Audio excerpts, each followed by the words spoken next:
Je me suis donc entretenu, à l'instant nous avons déjeuné avec le Premier ministre israélien Benjamin Netanyahou, et je voulais remercier à nouveau pour sa visite à Paris, après notre échange du 16 juillet dernier, et avant qu'il ne se rende à Bruxelles, où demain il sera avec les ministres des Affaires étrangères européens. Et vous savez les liens d'amitié forts qui lient nos deux pays et l'attachement de la France à Israël et à sa sécurité. Aussi, je veux d'abord commencer cette conférence de presse en condamnant avec la plus grande clarté toutes les formes d'attaques des dernières heures et des derniers jours contre Israël, attaques terroristes ou attaques parfois non qualifiées, mais tout ce qui menace la sécurité d'Israël et des Israéliens est condamné par la France avec beaucoup de fermeté et de clarté. Israël est un pays ami avec lequel nous avons un dialogue franc, direct et une collaboration étroite, et nous ne saurions accepter quelque forme d'attaque ou de terrorisme que ce soit. Dans les mêmes circonstances, et nous en avons ensemble longuement parlé, la France tient à ce que la paix soit construite dans la durée dans la région. Et dans ce contexte, conformément à nos positions depuis plusieurs décennies, la France tient à ce que deux États en paix, avec des frontières internationalement reconnues, puissent voir le jour dans la région entre Israël et la Palestine. Et dans ce contexte, j'ai en effet ainsi expliqué au Premier ministre Netanyahou ma désapprobation des déclarations récentes du président des États-Unis que la France juge contraire au droit international et dangereuse pour la paix. Dangereuse pour la paix parce qu'elle ne me semble pas servir à court terme la cause de la sécurité, y compris d'Israël et des Israéliens eux-mêmes.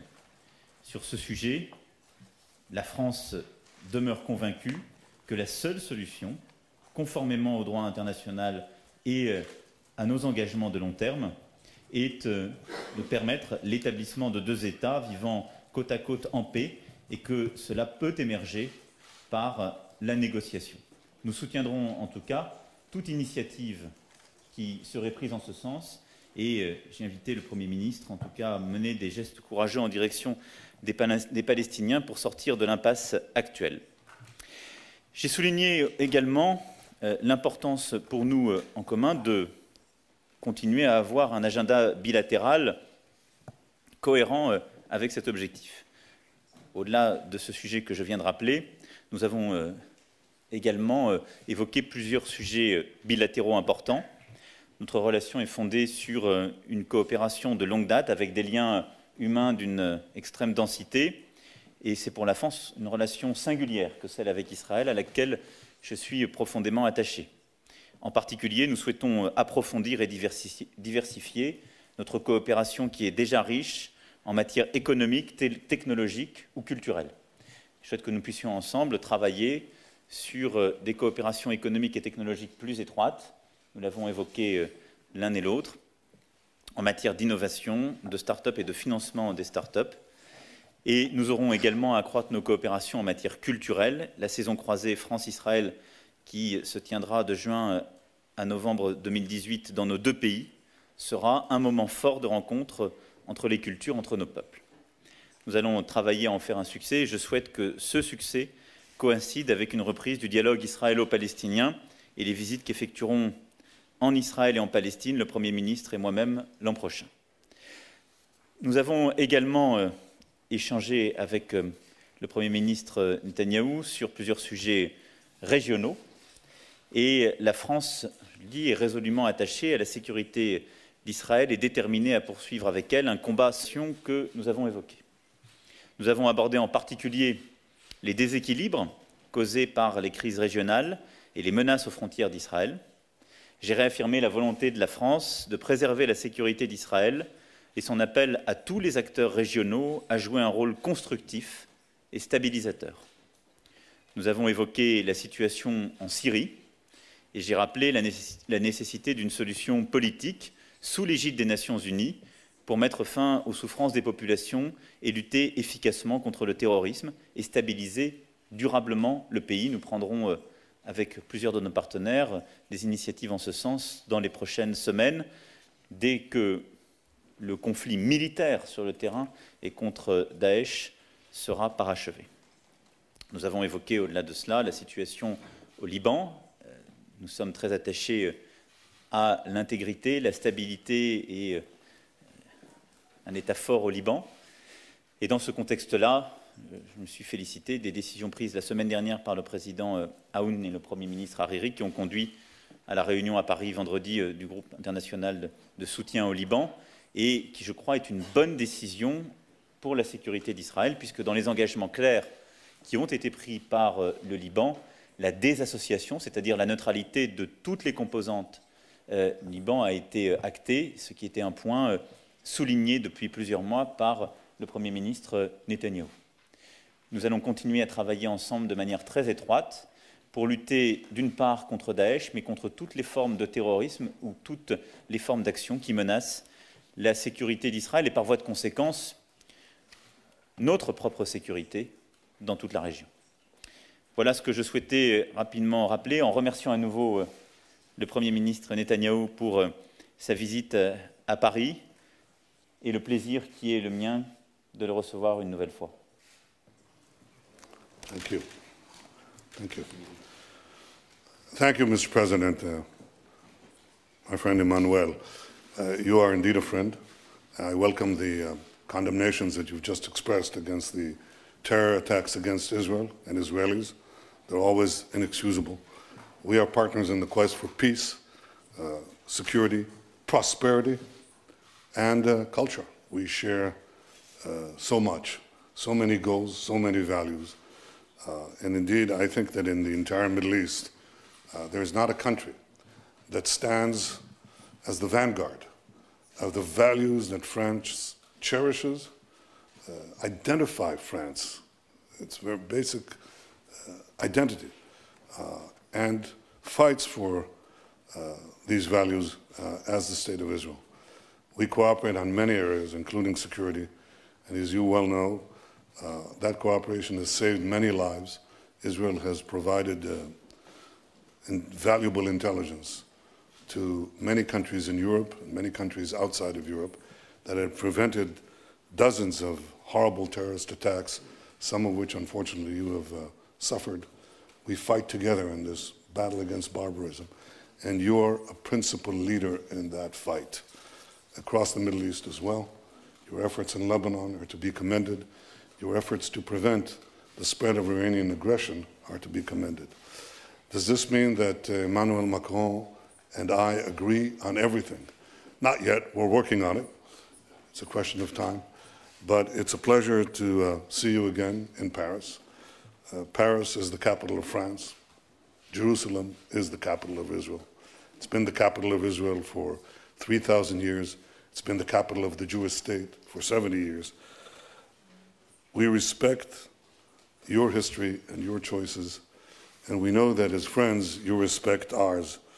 I think this is also essential for peace. I think what peace requires is to be built on a foundation of truth, on the facts of the past and on the present. This is the only way that you can build a realistic and successful future. There is an effort continually in UN forums, in UNESCO and elsewhere, to deny the millennial connection of the Jewish people to Jerusalem. It's absurd. You can read it in a very fine book. It's called the Bible. You can read it after the Bible. You can hear it in the history of Jewish communities throughout our diaspora, next year in Jerusalem, next year in Jerusalem. Where else is the capital of Israel but in Jerusalem? Where is our Knesset, our parliament? Where is our Supreme Court? The seat of our government, the Prime Minister's office, the President's office. It's not in Beersheba, it's not in Ashdod. These are wonderful cities, but it's in Jerusalem. It's always been our capital. And Jerusalem has never been the capital of any other people. I think the sooner the Palestinians come to grips with this reality, the sooner we'll move towards peace. And this is why I think President Trump's announcement was so historic and so important for peace. On the quest for peace, there is a serious effort underway now by the United States.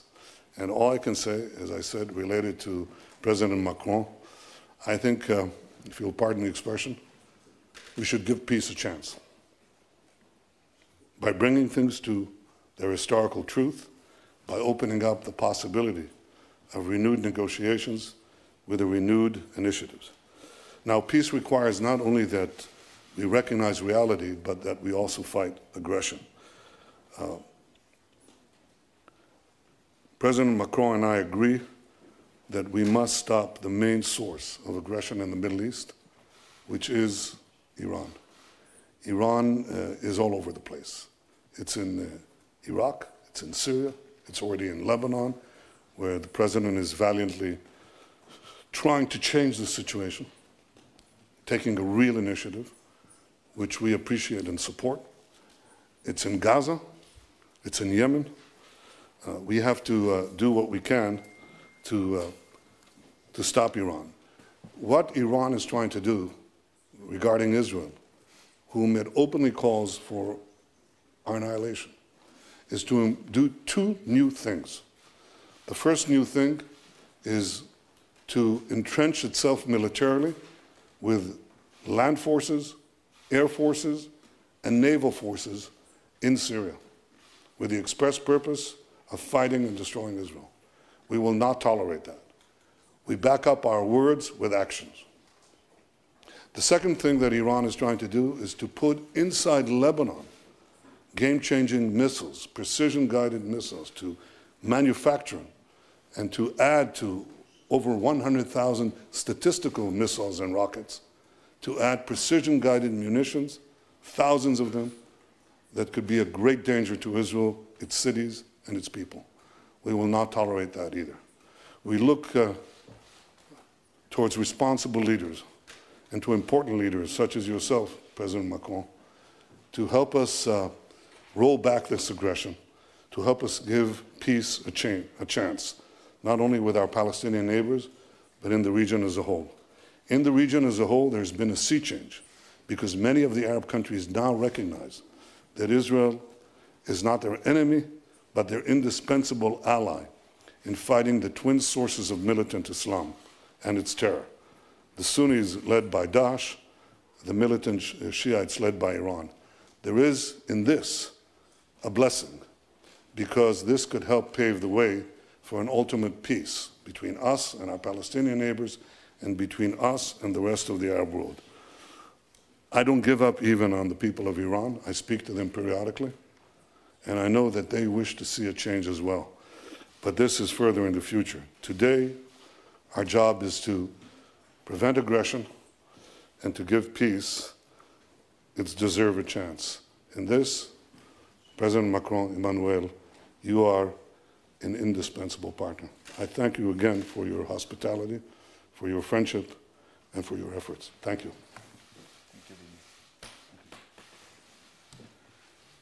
Nous allons répondre à vos questions maintenant. Monsieur le Président, actually, the fact that European leaders condemned the declaration made by President Trump last week and didn't condemn the missile shooting toward Israel during the weekend, he said it's hypocrisy and double standard. What do you say about that? And a question to the Prime Minister. A guy was stabbed this morning in Jerusalem, in West Jerusalem, and a tunnel was discovered in Gaza Strip. It seems like it's going to be an escalation between Israel and the Palestinians and the terror. And beside President Erdogan said this morning again that Israel is murdering children. What do you say about that? ורצינו לבקש גם אם תוכל לענות גם בעברית בשביל הטלוויזיה והרדיו. J'ai raté la fin, mais j'ai l'impression que ça n'était pas totalement pour moi. Pour répondre à votre question, sauf à ce qu'il y ait eu des problèmes de traduction au début de mon intervention, j'ai eu le sentiment d'avoir justement une approche complète qui ne fait pas l'objet d'un double standard. J'ai condamné très clairement les attaques terroristes et j'ai désapprouvé, ce qui ne m'appartient pas de condamner, j'ai désapprouvé la déclaration du président Trump comme n'étant pas conforme au droit international. Donc il n'y a pas de double standard, il y a un très grand réalisme. Et d'ailleurs, les événements qui sont en train de se passer montrent bien que cette déclaration a suscité des réactions qui ne sont pas bonnes pour la sécurité d'Israël. Et aujourd'hui, qu'y a-t-il de neuf sous le soleil? Tout ce qu'a dit du Bibi Netanyahou n'est pas nouveau. Qu'Israël reconnaisse Jérusalem comme sa capitale n'est pas quelque chose de totalement nouveau sur le plan des institutions politiques. Ce qui est nouveau, c'est qu'une puissance extérieure, comme les États-Unis d'Amérique, dont le rôle a toujours été de construire la paix par la négociation, reconnaissent unilatéralement quelque chose qui n'est pas conforme au droit international.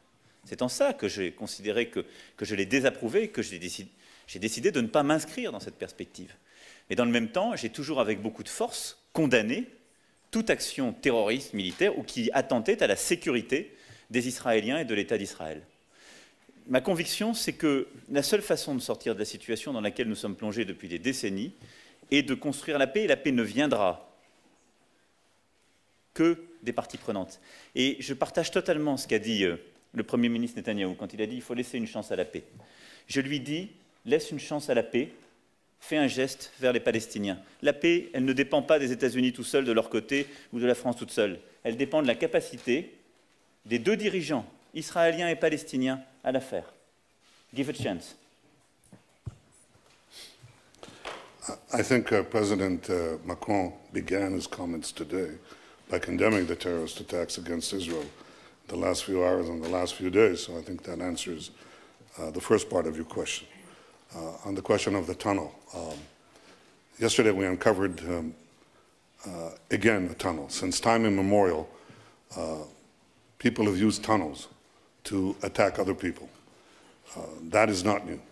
What is new is that Israel, amazingly, is developing the technology to find tunnels and to prevent the use of tunnels as a means of terror attacks. This is a culmination of tremendous technological innovation and in some cases tremendous courage by our people. And we will continue. אנחנו בדרך הנכונה, אנחנו מפתחים טכנולוגיות פורצות דרך שאין בעולם, ואנחנו נמשיך בדרך הזאת. המלאכה עדיין לא הסתיימה, אבל אין ספק שאנחנו בכיוון הנכון, אנחנו נמשיך בו. You asked about the attack in Jerusalem. There is another one that just happened hours ago when an innocent person was stabbed, attacked. אני שולח תנחומים כמובן, לא תנחומים אלא תקווה להחלמה מלאה. אנחנו נילחם בטרור הזה. הוא לא דורש סיבה, הסיבה היא הקיום שלנו. עצם היותנו שם, ולא סיבה זו או אחרת. אנחנו כבר רואים את זה הרבה שנים, בהרבה אירועים, ואנחנו נמשיך להילחם בטרור. Mr. Erdogan has attacked Israel. You asked, what is my response? I'm not used to receiving lectures about morality from a leader who bombs Kurdish villagers in his native Turkey, who jails journalists, who helps Iran go around international sanctions, and who helps terrorists, including in Gaza, kill innocent people. That is not the man who is going to lecture us. ארדואן לא יטיף לנו שום הטפות, אדם שמפציץ כפרים קורדים בטורקיה, שמשליך עיתונאים לבתי הכלא, שעוזר לאיראן לחמוק מסנקציות בינלאומיות, ושמסייע לטרוריסטים לתקוף אזרחים חפים מפשע בעזה ובמקומות אחרים, שיטיף במקום אחר. I translated what I said in English to Hebrew. It was subtle diplomacy.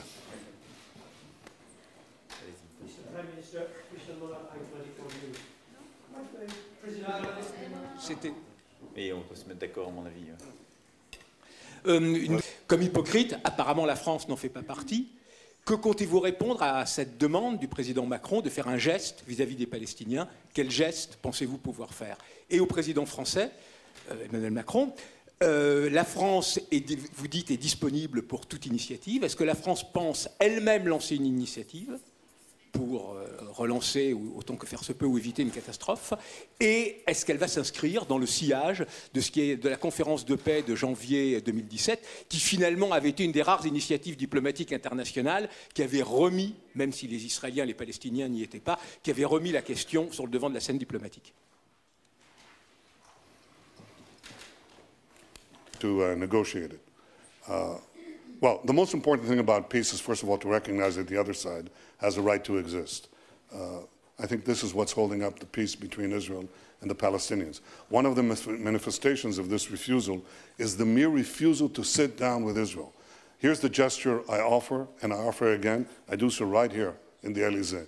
I have offered continuously to Mr. Abbas to sit down and negotiate peace. I do so again. That's a gesture of peace. Nothing could be simpler. If he wants peace, he'll sit down and negotiate. End of speech. Sur votre question, la première chose pour que quelques processus puissent advenir, c'est qu'il n'y ait pas dans les jours et les semaines qui viennent. Il est trop tôt pour le dire. Je pense qu'il y a des conséquences sur le terrain de ce qui a été déclaré, je l'ai rappelé, et ce qui me conduit à appeler au calme. Ensuite, il y a une volonté de médiation américaine qui demeure, et moi, je ne veux pas la condamner ab initio. Et donc, il faut attendre dans les prochaines semaines, les prochains mois, ce qui sera proposé, ce que j'expliquais tout à l'heure. Et je pense qu'ensuite, c'est aux parties de dire si elles l'acceptent ou pas. C'est aux parties de dire si elles considèrent que l'option qui serait mise sur la table peut retenir en quelque sorte leur agrément, en tout cas un début de discussion. Ce n'est pas à moi d'en juger. La situation est déjà suffisamment complexe pour qu'elle ne soit pas arbitrée depuis l'extérieur par tel ou tel. Et je pense qu'il est préférable, quand il y a l'annonce d'une initiative, de ne pas les multiplier parce qu'elles se cannibalisent les unes avec les autres. Voilà. Donc je suis, pour ma part, favorable à attendre ce qui sera proposé, à voir, et la France aidera en tout cas à construire la paix dans la fidélité des principes qui ont toujours été les siens sur le terrain et sur ce sujet. Pour ce qui est des gestes, comme je l'ai dit tout à l'heure, il me semble que commencer par le gel de la colonisation et les mesures de confiance à l'égard de l'autorité palestinienne, ce sont des gestes que nous avons évoqués avec le Premier ministre Netanyahou qui sont d'importance. Très bien. Je crois que nous arrivons à la fin de cette conférence de presse. Je vous remercie pour votre attention. Thank you.